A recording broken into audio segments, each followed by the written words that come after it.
Hey, how's it going, YouTube? I'm back in the video, and today I'm talking about what if Kristaps Porzingis gets traded to the San Antonio Spurs. Now, if y'all don't know, there are a lot of rumors going around that the Spurs have very strong interest in trading for Kristaps Porzingis despite him being injured. So I'm gonna be getting into a trade package, why it would benefit both teams to make this trade. So without further ado, without rambling on too much, let's get right into this video.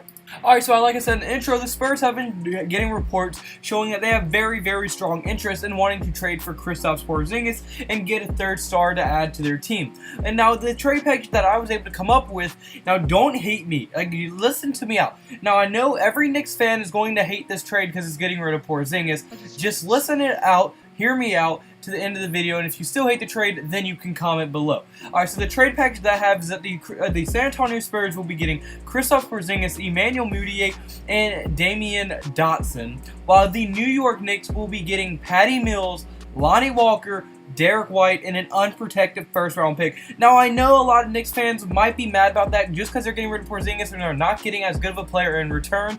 And Porzingis is at the level to where, like, no matter who you trade him for, really you're not going to get another player at his caliber in return. So you really are looking to get young guys and picks, which this trade does provide. So let's just kind of break down the trade and why this would benefit the Knicks to actually do this and why the Knicks would even want to even make this trade in the first place. So my first reason is going to be that they are getting an extremely high ceiling young core, as they would be adding Lonnie Walker, who had a great summer league and has shown that he has a tremendous potential, has a great chance to have a very nice career ahead of him, and he's just shown very good flashes that he has a lot of potential to be good in this league one day. Derek White is another young guy who's been playing very good this season, very good role player, and a very nice young guy that you could probably develop into becoming a pretty decent player once you do get around there. And then also that first round pick is going to add another young guy next year, and I mean, just think, you're going to be plugging in Lonnie Walker, Derek White, and whoever your first round pick from the San Antonio Spurs is into an already excellent young core that the Knicks have going, as they already have a few very high ceiling, high potential young guys on their team, and Tim Hardaway Jr., Mari Herzon, Frank Ntilikina, Kevin Knox, and Isaiah Hicks. All of those players are very good young guys that you can definitely help develop and try to help develop your future. And just think, so you're going to have all these young guys from Lonnie Walker, you're going to do a lot of Kevin Knox, a lot of high potential, plus your first round pick and the San Antonio Spurs first round pick.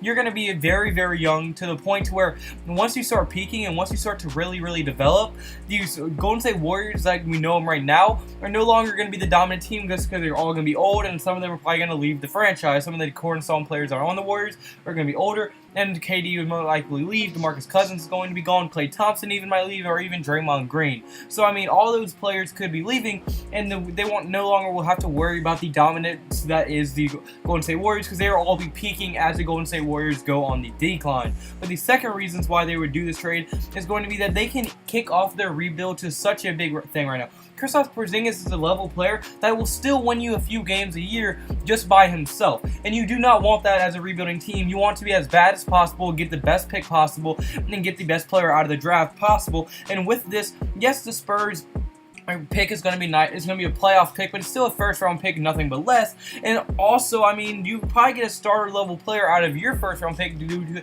to it being a lottery pick, and due to how young and inexperienced these guys are. Yes, you're probably going to be pretty bad for the first 2 years, but once they really build up that chemistry and really do start developing together, they could definitely develop and peak at a time that they can probably and hopefully be competing for championships once all of them peak and once all of them have very good chemistry together, if they can keep this core together, if they were to make this trade. But now that is enough for the New York Knicks and why they want to make this trade. Now let's get into the San Antonio Spurs' trade and why they would want to do this trade and why would they make it in the first place. So right now, I mean, they have a very solid big two in DeMar DeRozan and LaMarcus Aldridge, two all-star level players, two very solid players that you can definitely make a pretty nice playoff run with. But I mean, if you make this trade, now you have a big three that will complement each other very well, because DeRozan is playing great this year, being very clutch and just making plays that you really don't see him making when he was at the Raptors, and he's just been really leading this team very nicely. LaMarcus Aldridge has picked up where he left off last year, playing like a top 5 power forward in the league right now, maybe top 7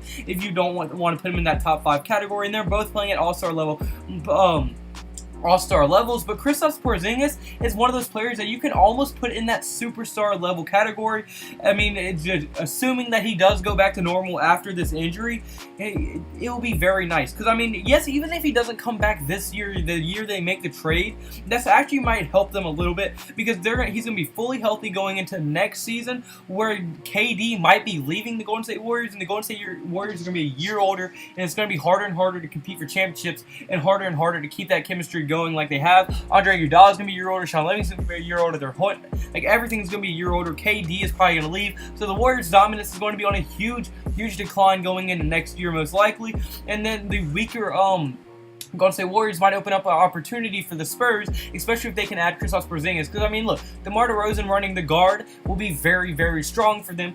LaMarcus Aldridge being that dominant man in the paint, and then Kristaps Porzingis being the other guy besides DeMar DeRozan who can really extend the court and really open up the court for DeMar DeRozan and LaMarcus Aldridge a lot. And I think this team could definitely compete for a championship if KD does leave the Golden State Warriors, and that's the ultimate goal, is to compete for a championship.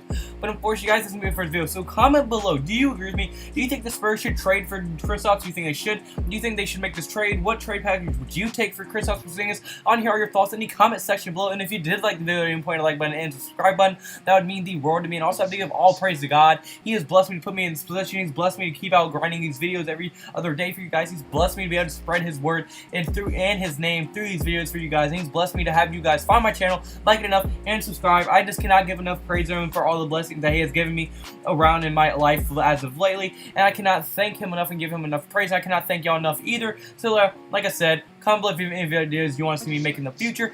Hit the like and subscribe button if you did like the video at any point. And I hope you have a blessed day. Because I had a blessed day, so you need to have a blessed day. See you in tomorrow's video. Goodbye. Boo. Blah, blah, blah, blah.